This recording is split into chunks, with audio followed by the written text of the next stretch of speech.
Assalamualaikum warahmatullahi wabarakatuh. Mahasiswa-mahasiswi Universitas Terbuka dimanapun kalian berada.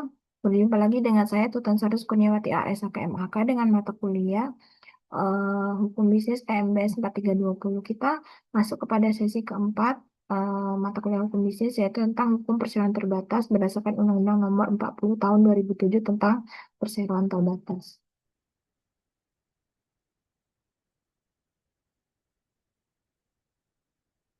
Yang pertama itu dasar hukum. Dasar hukum menurut Undang-Undang Nomor 40 Tahun 2007 tentang persaingan terbatas. Kemudian sebelumnya itu berlaku UPPT Nomor 1 Tahun 1995. Hmm, kemudian 7 Maret 1996 sampai dengan 15 Agustus 2007 tentang UPPT tahun 1995 yang kemudian KUHD pasal 36 dan segala perubahannya. Kemudian terakhir Undang-Undang Nomor 4 Tahun 1971, peraturan perundangan lainnya. Dan yang pertama itu mengenai pengertian persaingan terbatas itu serikat dagang, yang mana persaingan merujuk pada modal PT yang terdiri dari sero-sero atau saham-saham. Adapun kata terbatas merujuk pada pemegang yang luasnya hanya sebatas pada nilai nominal semua saham yang dimilikinya. Kemudian berdasarkan pasal 1 UPT nomor 40, perseroan terbatas itu badan hukum yang merupakan persekutuan modal didirikan berdasarkan perjanjian melakukan kegiatan usaha dengan modal dasar yang seluruhnya terbagi dalam saham yang memenuhi persyaratan yang ditetapkan dalam undang-undang serta peraturan pelaksanaannya. Kemudian PT itu subjek hukum perusahaan yang oleh undang-undang dinyatakan sebagai perusahaan yang berbadan hukum. Kemudian eh, ada beberapa pendapat menurut undang-undang terkait persaingan terbatas. Usul untuk persaingan terbatas berbentuk badan hukum. Ini didirikan atas dasar perjanjian melakukan kegiatan usaha modal terbagi saham-saham memenuhi persyaratan yang telah ditetapkan UPT. Kemudian persyaratan material pendirian PT, yaitu perjanjian antara dua orang lebih dibuat dengan akta autentik modal dasar perseroan pengambilan saham atas saat perseroan didirikan. Prosedur pendiriannya yaitu persiapan, pengajuan akta pendirian, pengajuan permohonan. Kemudian daftar perseroan disusun oleh Menteri yang dilakukan bersama dengan Pangketmen mengenai pengesahan Badan Hukum Perseroan. Kemudian pengumuman dalam tambahan berita negara Republik Indonesia. Perbedaan persyaratan PT pada umumnya dengan eh, PT Bank. PT umumnya prosedur pengesahan badan hukum tidak perlu adanya persetujuan prinsip dari instansi terkait. Kemudian merupakan kegiatan usaha. Sedangkan PT Bank itu prosedur pengesahannya itu badan hukum. Saya PT Bank persetujuan prinsip dari Dewan Gubernur Bank Indonesia merupakan kausa diberikannya pengesahan. Kemudian kegiatan usahanya itu perbankan merupakan salah satu kegiatan usahanya. Kemudian PT itu permodalannya itu minimal 50 juta. Kemudian tidak ada pembatasan direksi dan komisarisnya itu dapat dilakukan oleh siapa saja memenuhi ketentuan UU PT. Sedangkan yang PT Bank tadi permodalan itu minimal 3 triliun untuk pendirian bank umum. Ada beberapa syarat PBI nomor 2, 27, PB 2000, JO, PBI nomor 6, 22, PBI 2004. Dan PT Bank untuk pemilikannya ada pembatasan yang diatur dalam undang-undang dan perat. Kemudian direksi dan komisarisnya untuk PT Bank itu perlu ditambah adanya fit and proper test dari BI. Kemudian struktur permodalan itu ada modal dasar, modal ditempatkan, modal disetor. Ini beberapa penjelasannya.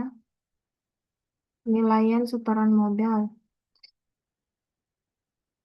yang dalam praktiknya itu dengan uang tunai, konversi hutang PS, kapitalisasi saham hingga ke harga harga tetap. Larangan kompensasi, larangan saham untuk dimiliki sendiri. Selain dilarang menawarkan saham baik untuk dimiliki sendiri maupun dimiliki perseroan lain.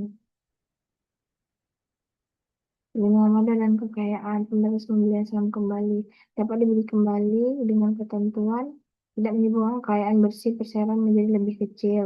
Jumlah nilai nominal seluruh saham yang dibeli kembali oleh perseroan. Konsekuensi hukum pelanggarannya.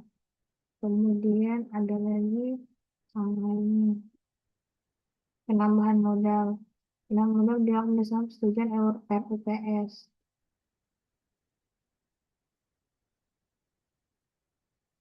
Pengurangan modal itu adalah saat pembeli dilakukan dengan memperhatikan persyaratan eh, jumlah suara setuju untuk perubahan anggaran dasar sesuai dengan ketentuan undang-undang. Ini ketentuannya.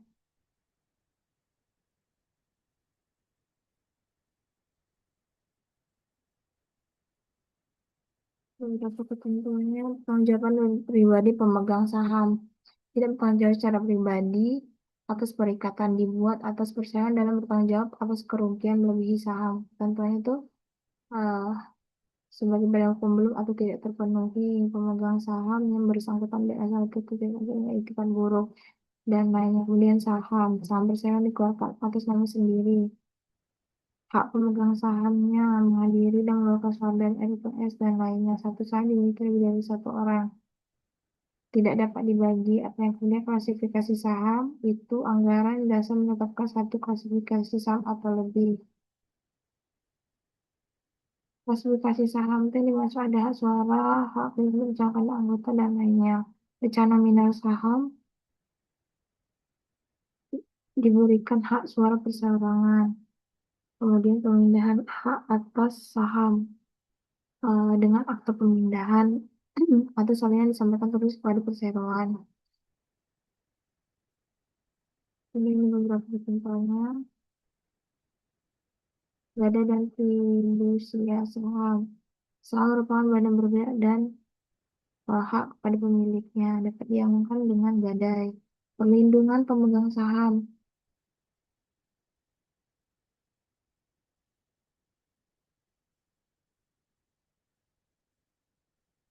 Penggunaan laba perseroannya wajib menyisihkan jumlah tertentu untuk laba bersih. Dividennya hanya boleh dibagi bila perusahaan mempunyai saldo laba yang positif. Beberapa ketentuan dividen, corporate social responsibility atau CSR.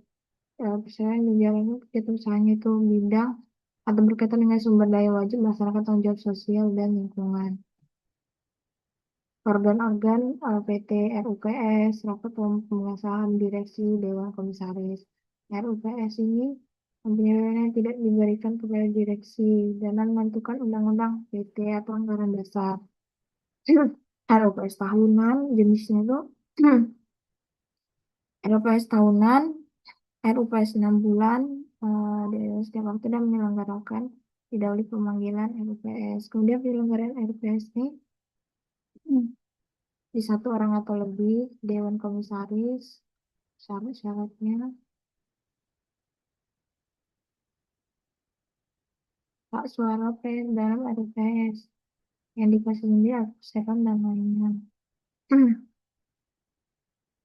Keabsahan untuk RUPS dilangsungkan 1/2 bagian jumlah seluruh saham dengan hak suara hadir atau diwakili. Kemudian quorum RUPS dan berdasarkan musyawarah untuk mufakat. Kemudian direksi organ yang membela kepentingan perseroan melaksanakan kepengurusan. Pengangkatan dan kewajiban direksi itu diangkat oleh RUPS. Direksi, ada beberapa hak direksi. Kemudian berakhir masa tunggu direksi itu diatur dalam AD atau akte pendirian. Pertanggungjawaban pribadi direksi. Ada dua. Tanggung renteng bagi setiap anggota direksi. Tanggung jawab berlaku secara tanggung renteng bagi setiap anggota direksi. Dewan Komisaris mengawasi kebijakan direksi dalam menjalankan perseroan serta memberi nasihat direksi. Kewajiban dan kewenangan Dewan Komisaris itu mengawasi direksi dan lainnya. Berakhir masa tugas Dewan Komisaris sama yang ditetapkan di akte atau AD. Tanggung Dewan Komisaris berlaku 5 tahun sebelum putusan pilot. Tanggung pribadi pemegang saham. Ada beberapa ketentuannya. Kemudian doktrin-doktrin hukum korporasi. Ada sifat kontraktual dan lainnya. Doktrin dan hukum. Oke, mungkin itu saja penjelasan dari saya. Semoga mahasiswa-mahasiswi bisa terbuka dan memahami materi dengan baik. Terima kasih. Wassalamualaikum warahmatullahi wabarakatuh.